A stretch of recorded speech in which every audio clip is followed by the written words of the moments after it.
చిత్తూరు జిల్లాలోని ఓ శివాలయంలో విశేష ఘటన చోటు చేసుకుందనే వార్త స్థానికంగా చర్చనీయాంశమైంది. ఐరాల మండలం చిన్న వెంకటంపల్లి సమీపంలోని శివాలయంలో శివలింగానికి నూనెతో అభిషేకం చేస్తుండగా అది పాలుగా మారినట్లు ఆలయ పూజారులు తెలిపారు. ఈ విషయం వేగంగా వ్యాపించడంతో పరిసర ప్రాంతాల నుంచి భక్తులు పెద్ద సంఖ్యలో ఆలయానికి చేరుకొని ఈ ఘటనను ప్రత్యేకంగా చూసేందుకు ఆసక్తి చూపుతున్నారు. ఆలయ ప్రాంగణంలో భక్తుల రద్దీ పెరిగింది. అయితే ఈ ఘటనకు సంబంధించి అధికారికంగా శాస్త్రీయ లేదా ప్రభుత్వ వర్గాల నుంచి ఎలాంటి నిర్ధారణ వెలువడలేదు.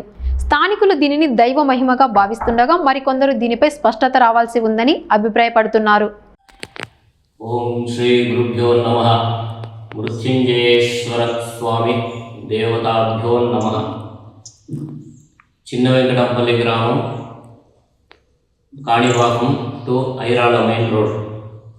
ఇక్కడ మృత్యుంజయేశ్వర స్వామి ఆలయం ప్రాణ ప్రతిష్టాపన జరిగింది. పూర్వంలో ఇక్కడ సంజీవరాయ వీరాంజనేయ స్వామి అనే దాదాపు 800 సంవత్సరాల పాత దేవాలయం ఉంది. ఈ దేవాలయం ప్రాంగణంలోనే ఈ మృత్యుంజయేశ్వర స్వామి ప్రతిష్టాపన చేశారు. ఇక్కడ ఈరోజు విశేషమేమనగా కొన్ని ఏండ్ల సంవత్సరాల తర్వాత ఒక్కసారిగా వచ్చే ఆరుద్ర నక్షత్రం. ఈ ఆరుద్ర నక్షత్రం రోజు ఆ పరమేశ్వరుడికి రుద్రాభిషేకం చేయడం వల్ల ధన కనక వస్తు వాహనాలు కాకుండా మన మనసులో ఏమి తలుచుకుంటే అది జరుగుతుంది.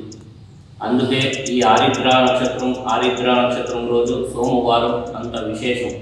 మృత్యుంజయేశ్వర స్వామికి తెల్లవారుజామున 4 గంటల నుండి 11 గంటల వరకు రుద్రాభిషేకం జరిగింది.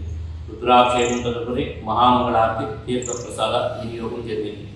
ఈ క్షేత్రంలో ఎవరు ఈ శివుణ్ణి దర్శించుకుంటారో వాడికి సర్పదోషాలు అనేది పరిహారం అవుతుంది.